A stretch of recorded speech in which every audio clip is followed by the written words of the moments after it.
성경 말씀 사도행전 28장의 말씀. 사도행전 28장.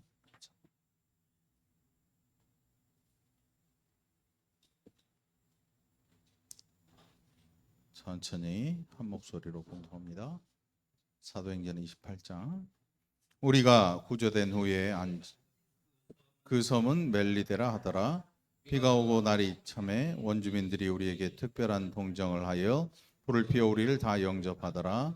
바울이 나무 한 묶음을 거두어 불에 넣으니 뜨거움으로 말미암아 독사가 나와 그 손을 물고 있는지라. 원주민들이 짐승이 그 손에 매달려 있음을 보고 서로 말하되 진실로 이 사람은 살인한 자로다. 바다에서는 구조를 받았으나 공의가 그를 살지 못하게 함이로다 하더니 바울이 그 짐승을 불에 떨어버림에 조금도 상함이 없더라. 그들은 그가 붙든지 혹은 갑자기 쓰러져 죽을 줄로 기다렸다가 오래 기다려도 그에게 아무 이상이 없음을 보고 돌이켜 생각하여 말하되 그를 신이라 하더라. 이 섬에서 가장 높은 사람 포물리오라 하는 이가 그 근처에 토지가 있는지라.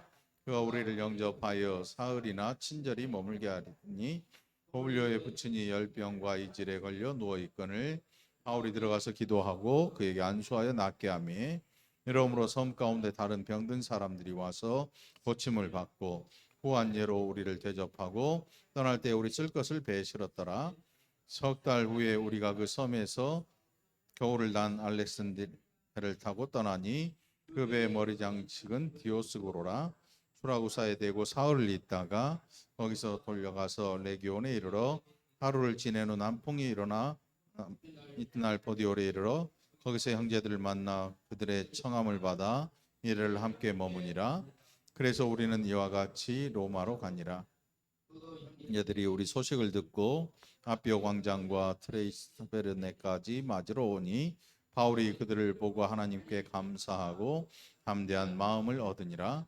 우리가 로마에 들어가니 바울에게는 딱을 지키는 한 군인과 함께 따로 있게 하기를 사울의 바울이 유대인 중 높은 사람들을 청하여 그들이 모인 후에 이르되 여러분 형제들아, 내가 이스라엘 백성이나 우리 조상의 관습을 배척한 일이 없는데 예루살렘에서 로마인의 손에 죄수로 내준 바 되었으니 로마인은 나를 신문하여 죽일 죄목이 없으므로 석방하려 하였으나 유대인들이 반대하기로 내가 마지못하여 가이사에게 상소하며 내 민족을 고발하려는 것이 아니니라. 여러므로 너희를 보고 함께 이야기하려고 청하였으니 이스라엘의 소망으로 말미암아 내가 이 쇠사슬에 매인 바 되었노라. 그들이 이르되 우리가 유대에서 내게 대한 편지도 받은 일이 없고 또 형제 중 누가 와서 내게 대하여 좋지 못한 것을 전하든지 이야기한 일도 없느니라. 이에 우리가 너의 사상이 어떠한가 듣고자 하니 이 파에 대하여는 어디서든지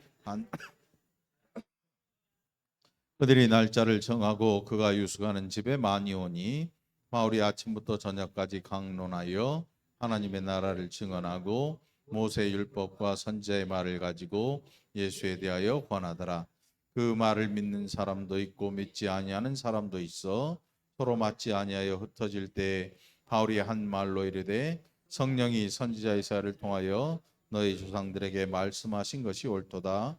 일러스되 이 백성이 가서 말하기를 너희가 듣기는 들어도 도무지 깨닫지 못하며 보기는 보아도 도무지 알지 못하는도다.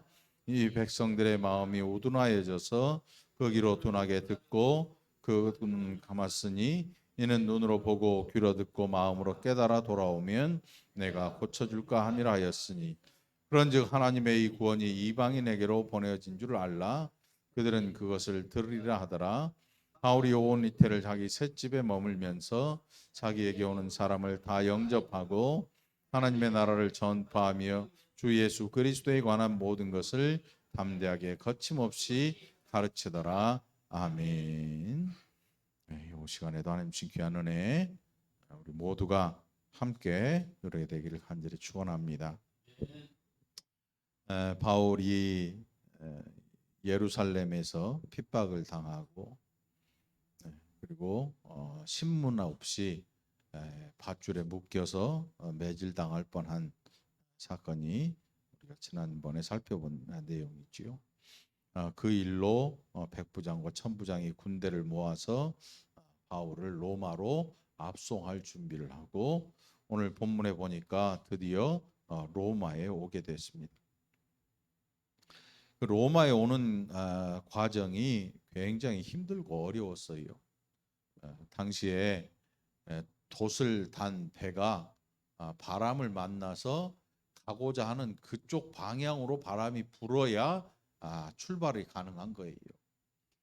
여러분 옛날 그러니까 아주 오래전에 이 먼 바다를 가로지르는 배들이 얼마나 힘들었을지 그때에도 그때는 별자리를 보고 찾아갔지요.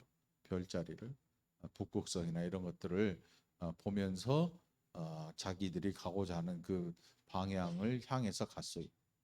네, 그 당시에 그래도 이 근거리예요, 근거리. 갈 수 있는. 우리가 지도상으로 보면 온 세계를 누벼 다닌 게 아니고 갈 수 있는 거리를 가는데 그럼에도 불구하고 동력이 없잖아요. 요즘은 그냥 시동 딱 걸고 부르릉 하면 뒤에 프로펠러가 어마어마하게 큰 게 돌아가잖아요. 내연기관이라고 그러죠. 그 배들이 이 키만 잡고 있으면 자동으로 가지요.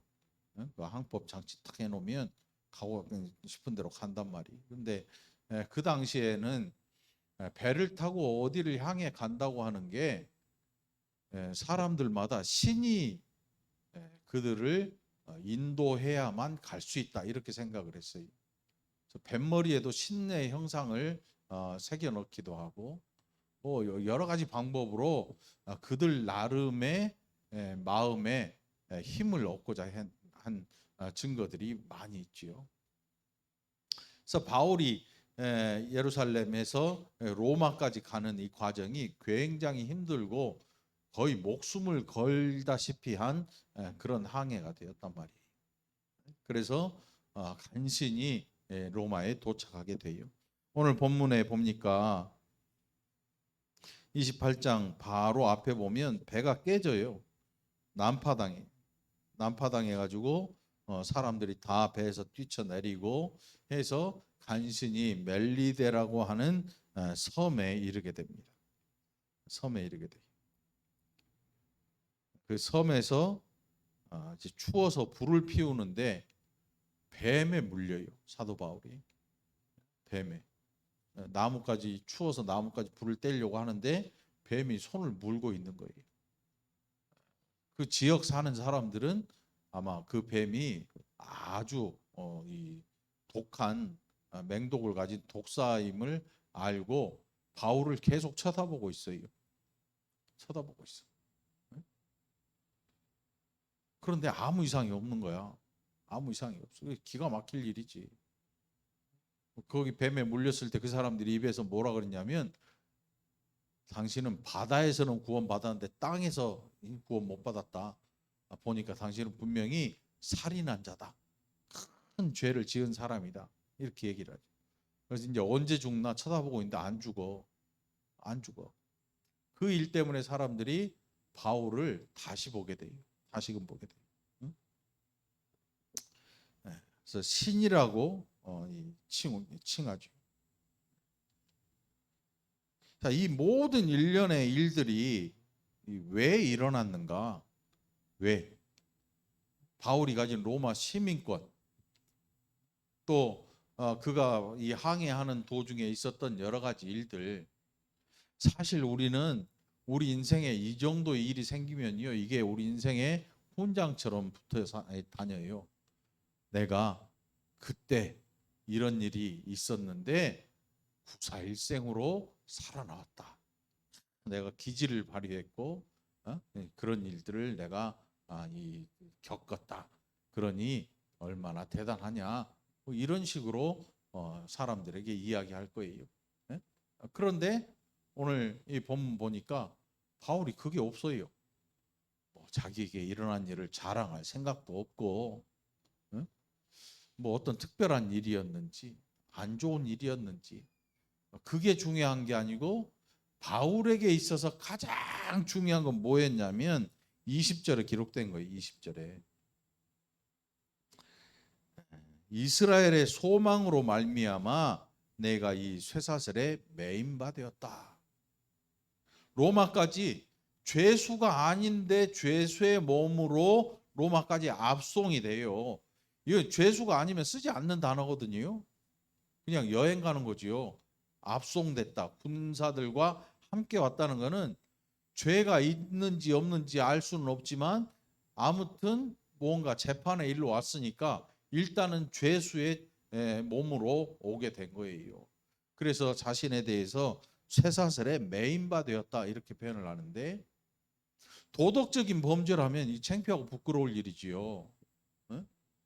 여러분 우리나라에 또 그런 사람들 얼마나 많아요. 막 연예인 하다가 마약 하다가 걸리고, 성추행 하다 걸리고, 음주운전 하다 걸리고, 도박하다 걸리고, 뭐 말할 수 없는 그런 죄들에 관련되어서 범죄에 관련되어 가지고 TV 못 나오는 사람들 얼마나 많아요.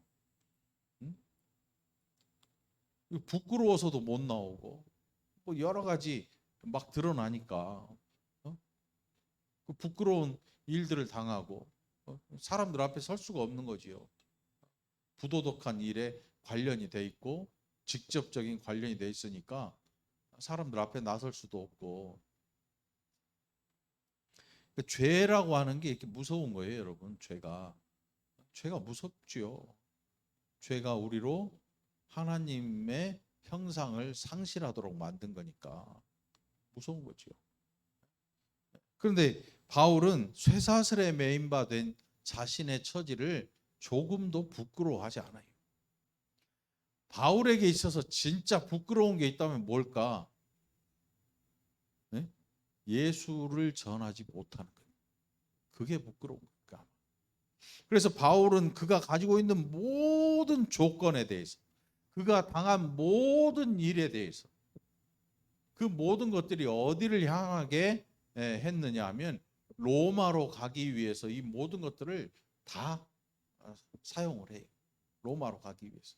로마 시민권도 로마로 가기 위해서 가이사에게 상소를 해야 되니까 로마에 가서 복음 전할, 그 여기에 이 20절에 이스라엘의 소망이라고 기록되어 있잖아요. 이스라엘의 소망. 이스라엘의 소망이 뭐겠어요? 이스라엘의 소망. 바울이 말하는 이스라엘의 소망은 하나님께서 이스라엘을 부르신 그 목적을 아는 사람만이 이 이스라엘의 소망을 알 수가 있어요. 예수 믿는 자들의 소망. 이것은 누가 알 수 있냐면, 왜 나를 부르셨나? 왜 나를 부르셨나?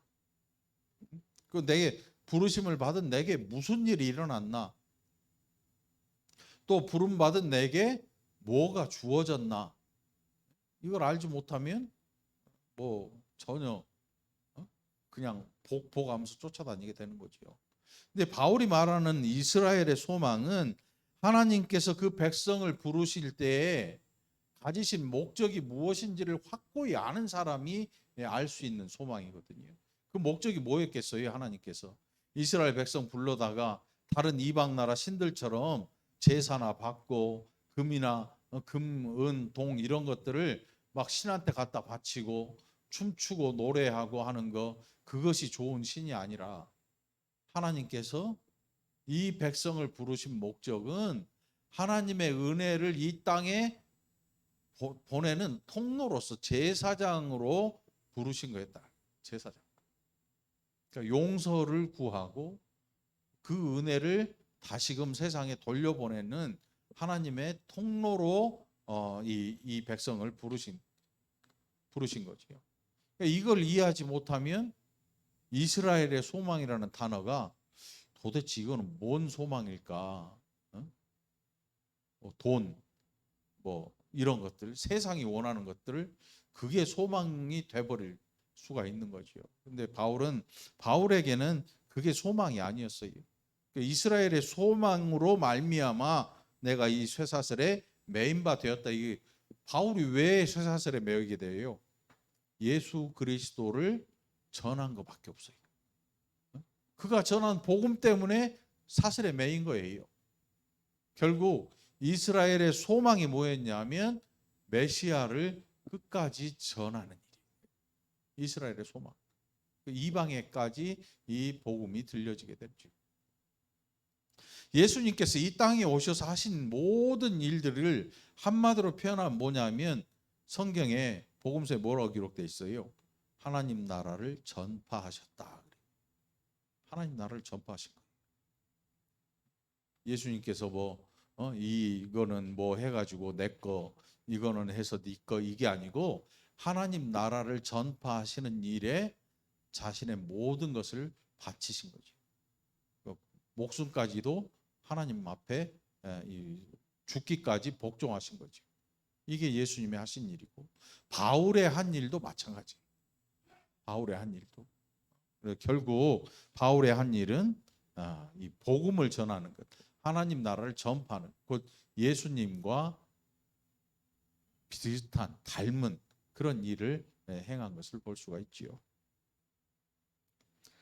그래서 날짜를 정해서 사람들이 이제 바울을 찾아오게 되죠. 22절과 3절에 보면 이 바울이 이 로마에 가서 감옥 아닌 감옥 생활을 하게 되는데 가택에서 나가질 못해요. 나가지 못하고 자기가 새 집을 얻어서 그 안이 자신의 감옥이 되는 거예요. 밖으로 나가지 못해. 그러나 오는 사람들을 다 영접했다. 그렇게 기록을 하고 있잖아요. 근데 사도 바울 정도 되면 복음을 전하면 어떨 것 같아요, 여러분? 다 들어야 우리 성에 찰 것 같은데 그러질 않았어요. 예수님도요, 12명의 제자 가운데 한 명은 예수님을 팔아요. 그러면 예수님이 실패한 자냐? 아니잖아요. 실패하신 분이 아니거든요. 예수님은 하나님 아버지와의 언약을 다 이루셨어요. 다 이루셨어요. 그러니까 결국 우리가 실패냐 성공이냐를 따질 때 뭘 보고 실패와 성공을 논하냐면 네가 계획한 것이 잘 됐느냐, 그걸 보고 실패와 성공을 이야기를 해버려요. 네가 계획한 거 그게 됐느냐. 그런데 성경에 보면 복음을 전하는 일에 있어서 실패와 성공은 그걸로 판가름 나는 게 아니에요. 복음을 전하는 일에 있어서 성공은 뭐냐면 하나님의 뜻을 이루었느냐, 이게 성공의 열쇠거든요. 사실은 성공이라는 단어를 사용한다는 게 좀 우스꽝스럽기도 하지요. 왜? 복음을 제대로 전하고 성공적인 복음을 전한 분들에게 돌아가는 세상의 영광은 없어요. 오히려 핍박이고, 오히려 순교고, 오히려 죽음이 그들을 덮치지요. 죽음이. 자, 바울 정도 되면, 사도 바울 선생님 정도 되면 말도 잘하고 지식도 많고 공부도 많이 하고 해서 전하면 다 믿을 것 같은데 여태 해왔던 그 복음을 전했던 그 일에서 보면 유대인들이 돌을 집어 던질 정도로 바울을 잡아서 핍박하고 매를 치고 위협하고 이럴 정도로 복음을 전했는데 소득이 없어요. 소득이 없어요. 어떤 분들 보면 복음을 전해가지고 막 부흥이 일어나도 교회 부흥에 대해 이야기하잖아요. 교회 부흥. 사실은 그 별로 그렇게 대단한 일은 아니거든요. 목사님이 한 게 아니야. 그거는 하나님이 하신 일이지. 사람 많아서 좋은 게 아니고 몇 명이냐가 중요한 게 아니고 우리는 늘 거기에 꽂혀버리니까 내가 누구를 전도했네, 몇 명 전도했네, 막 한동안 전도 간증 집회도 하고 전도 훈련 학교도 뭐 수십 개 수백 개가 있죠. 교회마다 뭐 하니까. 근데 중요한 거는 성경에 보면 전도 잘했던 사도들은 별로 없어요. 선지자도 없고 선지자가 하나님 말씀 전해가지고 칭찬받은 적이 없어요. 돌 맞았죠 오히려.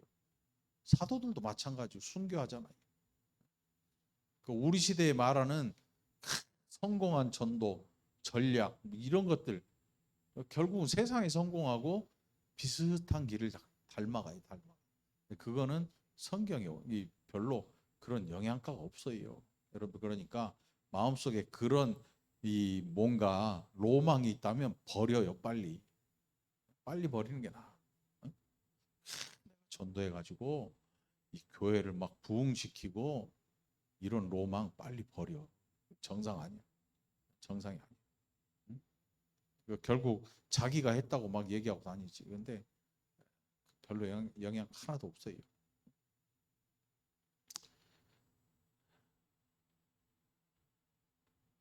이게 24절을 보시기 바래요. 아니 그래도 사도 바울이 전했는데 다 믿어야 되는데 그 중에 한두 명이 안 믿는다면 혹시 그럴 수도 있겠는데 우리의 기대를 못 미쳐요. 뭐라고 기록됐냐면 24절에 그 말을 믿는 사람도 있고 믿지 아니하는 사람도 있었다. 여러분 전도해 보셨어요? 한 명은 해봤겠지. 아무리 안 해봐도 남편이든 자식이든 뭐 건너집 사람에게 안 해봤을지라도 누군가에게 한 번은 해봤겠지. 오늘 다른 거 말고요. 24절 요거만 기억해. 요거만. 그러면 두려움이 사라져요. 사람들마다 갖고 있는 두려움이 뭐예요? 예수님을 전하는데 안 믿으면 어떡하나? 성질내면 어떡하나? 나 아는 거 없는데 물어보면 어떡하나? 걱정할 거 없어요. 내가 아무리 말을 잘하고 내가 아무리 뭐 경험했던 그런 종교적인 이야기들, 신앙적인 이야기들을 아무리 늘어놔도요. 믿는 사람은 믿고 안 믿는 사람은 안 믿어요. 다 안 믿어. 다 믿지 않아요. 아니 하다못해 자식도 안 믿는데 남이 믿겠냐고. 어? 천만의 말씀이지요. 바울이 그 이야기를 하잖아요. 이사야 선지자를 통해서 너희 조상들에게 말씀하신 게 정말 옳다. 그러면서 얘기를 하지요. 봐도 모르고 들어도 못 듣는다. 그러니까 하나님이 그것을 고치신다. 우둔하여지고 그걸 하나님이 고치시고 이방인에게로 하나님의 복음이 넘어가게 될 것이다. 그리고 자신의 사명이 하나님께서 너를 이방인에게 복음을 전하는 그릇으로 내가 사용하겠다 부르신 예수 그리스도의 음성을 더더욱 마음속에 기억하게 되겠죠. 이게 바울을 부르신 하나님의 선교를 위해서 바울을 부르신 하나님의 생각이라는 거예요. 그래서 바울은 하나님께서 이방인에게 복음을 전하는 그릇으로 하나님이 그를 부르셨거든요.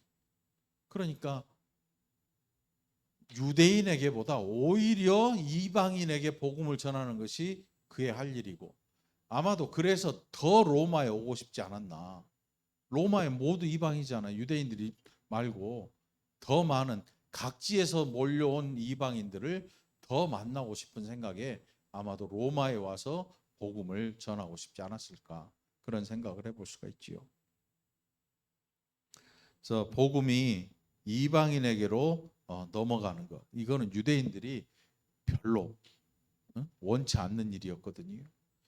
아주 오래전에 요나 선지자도 원치 않았지요. 가라니까 안 가고 배 타고 도망가다가 물고기 뱃속에 들어가서 토해내고 여러 가지 뭐 일들을 겪으면서 복음을 전한 그런 일들을 했잖아요. 유대인들에게 있어서 이 하나님의 은혜가 이방인에게 넘어가는 것은 아주 기분 나쁜 일이었어요. 아주 기분 나쁜 일. 지금도 어떤 분들은요. 일본 놈 어때야 돼? 일본 섬이 확 가라앉아 버리면 속이 풀릴 것 같은 사람들 많아요. 어? 진짜로 요나 같은 그런 마음을 가진 사람들 많아요. 북한은 어때요? 어? 폭탄이 빵 터져가지고 다 죽었으면 좋겠어. 그런 사람들 많아요. 그런데 하나님은 절대로 그렇지 않아요. 요나에게 뭐라고 하시냐면, 야, 저 안에 얼마나 많은 생명들이 있는데, 얼마나 큰 많은 수만 명의 생명들이 있는데, 내가 그걸 포기할 것 같아? 너는 미워서 망하기를 바라잖아. 나는 절대 아니야. 절대 아니야. 이 월고동에 여러분 하나님이 택한 백성들이 몇 명이 있을 것 같아요? 우리 교회는 사람이 없고 월곶에 있는 교회들에 뭐 사람 많은 교회가 별로 없지만 그럼에도 불구하고 하나님은 이 월곶동을 사랑하시는 거죠. 그 월곶에 있는 생명들에게 하나님의 복음을 전하기를 원하고 계시는 거예요. 누가? 저와 여러분이 전하기를 원하시고. 그런데 그 사람들이 다 듣고 아멘 하고 나오냐? 천만의 말씀이에요. 오히려 때로는 삿대질 할 수도 있어요. 야, 일 좀 하게 얼른 가라. 빨리 가라. 너 그 얘기 하려면 두 번 다시 나한테 오지도 마라. 별소리 다 듣잖아요. 그럼에도 불구하고 바울은 그게 이스라엘의 소망이었던 걸 알고 있는 거죠. 이스라엘의 소망, 하나님의 열심, 하나님의 소망, 우리가 전하는 거예요. 여러분, 전하기를 두려워하지 마시기 바랍니다. 전하기를 멈추지도 마세요. 그런다고 떠들지 마. 떠드는 거하고 전하는 거하고 달라요. 막 알 수 없는 소리 하는 사람들이 있어요. 막 자기는 기도한다고 하는데 옆 사람 성질나지. 무섭잖아. 뭔 소리 하는지도. 뭐 비인격적인 그런 막 소리를 내기도 하고 막 그게 아니고 인격과 인격이 만나서 충분히 알아들을 수 있는 이야기. 복음은 알아들을 수 있는 이야기지 막 비밀스러운 숭얼숭얼한 그런 이야기가 아니란 말이죠. 생명의 이야기고. 그러니까 여러분 복음 전하는 거 두려워하지 않게 되길 바라고. 열매가 없을지라도 낙심하지 않길 바라고. 열매 없을 수도 있어요. 100명한테 복음을 전했는데 개미새끼 한 마리도 안 믿을 때 있어요. 내 책임 아니고 여러분 책임 아니에요. 사람이 그런 거야. 그런 존재인 거죠. 자, 바울이 한 일이, 바울이 온 이태를 자기 셋집에 머물면서 자기에게 오는 사람을 다 영접했다. 여러분 세상에 나가서 사람들 잘해주세요. 여러분 만나는 사람들에게 잘해주세요. 비교해서 함부로 깔보거나 함부로 무시하지 말고요. 남루한 옷을 입은, 다 찢어진 옷을 입은, 요즘은 찢어진 옷 입고 다니는 사람들이 하도 많아가지고 막 청바지 너덜너덜 찢어 입고 다닌다 거지가 아니더라고요. 그러니까 옷차림 또 사회적인 뭐 이런 것 때문에 사람 가리지 말고 그 누가 되었든 예수 그리스도 이름으로 잘해주세요. 잘해주세요. 잘해주세요. 그리고 복음을 전하는 거죠. 듣든지 아니 듣든지. 하나님 나라를 전파하며 주 예수 그리스도에 관한 모든 것을 담대하게 거침없이 가르쳤다. 이게 바울의 한 일이었어요. 나중에 순교하죠. 순교해요. 사도들이 다 순교하게 되죠. 자, 우리가 할 일이 다른 거 아니에요. 사람들을 영접하고. 왜 영접해야 돼요? 왜 영접해야 돼? 귀한 생명들이니까 마땅히 영접해야 마땅한 것이고, 사람은 사람을 무시하거나 깔보거나 할 권한이 없어요. 모든 생명들은 하나님 앞에 다 동등하거든요. 그래서 우리는 귀하게 여기는 거죠.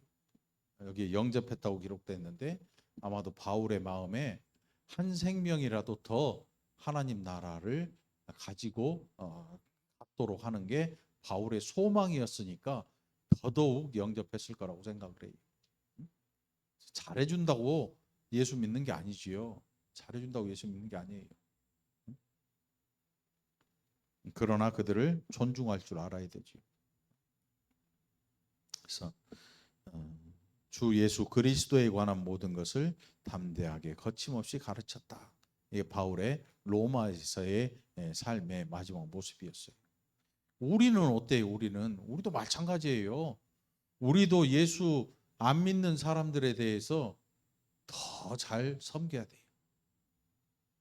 많은 사람들이 그렇게 안 하지요. 저 예수 안 믿는 마귀 새끼 막 이래 버리더라고. 마귀 새끼라고 그래 진짜로. 언제 봤다고. 사람들에 대해서 너무 함부로 대하더라고. 그러면 안 돼요. 나도 예수 믿기 전에는 그 사람과 똑같은 사람이었거든요. 그러니까 무시하거나 깔보면 안 되는 거지요. 누가 되었든.